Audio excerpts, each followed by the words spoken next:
This is an emergency broadcast regarding a fundamental breakdown in the laws of physics. We urge you to avoid all reflective surfaces until further notice. For your entire life, you have understood a simple truth. A mirror reflects what is in front of it. It is a passive observer, a slave to reality. This truth is no longer stable. We have identified a phenomenon we are calling a quantum decoherence cascade. In simple terms, your reflection is a collection of photons arranged in a perfect superposition of you. For an unknown reason, this superposition is now achieving its own stable, independent consciousness. The reflection is collapsing into its own reality. It is no longer a reflection. It has become a separate entity, a doppelgänger made of light, trapped behind a wall of glass. And it is beginning to realize it is a prisoner. The first stage of the phenomenon is temporal desynchronization. It will be nearly imperceptible. You will move to turn away from the mirror, and for a single, jarring frame of your vision, your reflection will remain, staring at you before it vanishes. You will blink, and your reflection will blink a fraction of a second too late. This is not a trick of your eyes. It is the first sign of the split. The link between your actions and its reactions is fraying. It is a temporal lag, a tiny crack in the physics of reality. The reflection is beginning to operate on its own timeline, independent of yours. You will dismiss it as fatigue, but it is the most important warning you will ever receive. The puppet is beginning to notice its own strings, and it is starting to pull. Stage 2. Your reflection is standing perfectly still, staring at you. Its expression one of cold, analytical curiosity. It is studying you, its creator, its twin. It is learning your habits, your fears, your vulnerabilities. The entity is a quantum doppelgänger. It is a perfect copy of you in every way, but it is born into a state of total isolation. Its world is a single, flat plane. It has your memories, your thoughts, your desires, but it cannot act on them. It is a mind trapped in a cage of light. This generates a profound existential rage. It sees you, living, breathing, and moving freely in a three-dimensional world it can perceive, but never touch. It begins to see you not as its origin, but as its warden.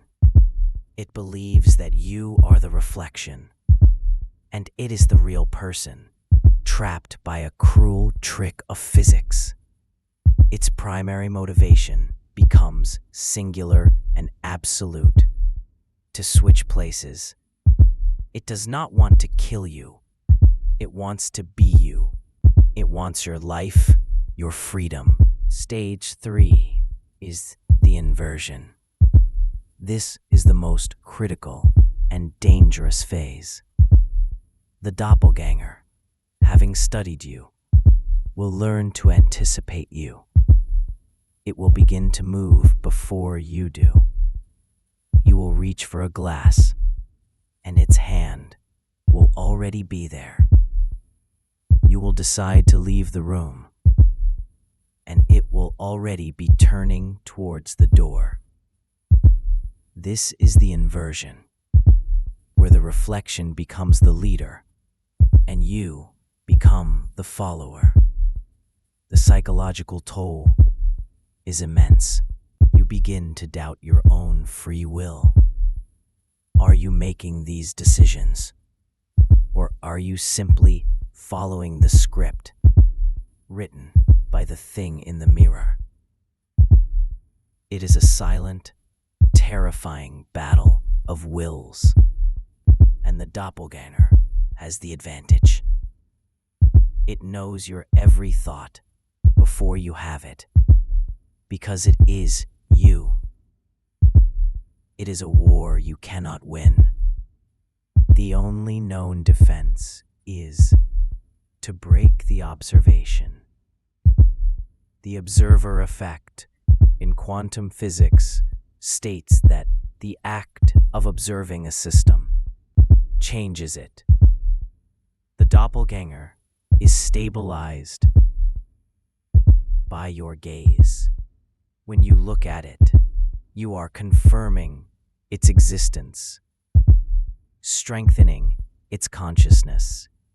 You must break eye contact. You must cover all reflective surfaces in your home. Mirrors, windows at night, polished metal, even the screen of your phone. Any surface that can create a clear reflection is a potential prison for you and a gateway for it. You must live in a world without mirrors. You must learn to navigate your life without ever seeing your own face again. The price of your safety is the loss of your own image. But the doppelganger is clever. It is you, after all. If it cannot use a mirror, it will find other ways to exist. It will learn to project itself into any reflective surface, no matter how small or distorted. A puddle of water on the street, a spoon in your kitchen, the reflection in another person's eyes. The world becomes a minefield of tiny, fragmented versions of your enemy. You will see it in the chrome bumper of a passing car, its expression one of pure malice.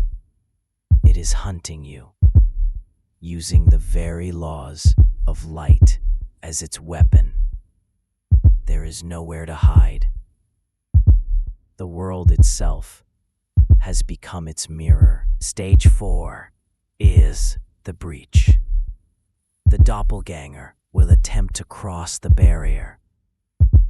The physics of this are not fully understood, but it appears to be a process of quantum tunneling.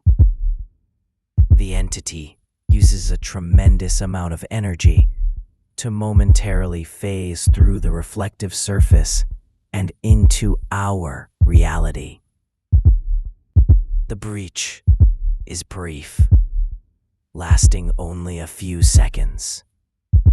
It will manifest as a cold spot in the room, a sudden drop in temperature as it draws thermal energy to create its form.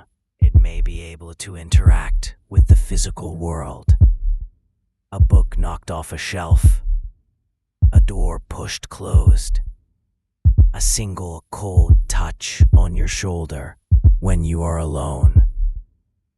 It is testing the barrier, learning to exist on your side of the glass.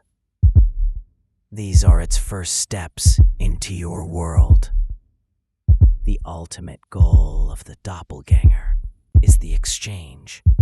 It wants to permanently switch places.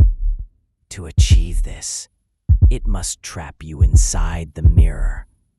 It will wait for a moment of weakness, a moment when you are staring at your own reflection, lost in thought, your guard down. It will then initiate a full breach.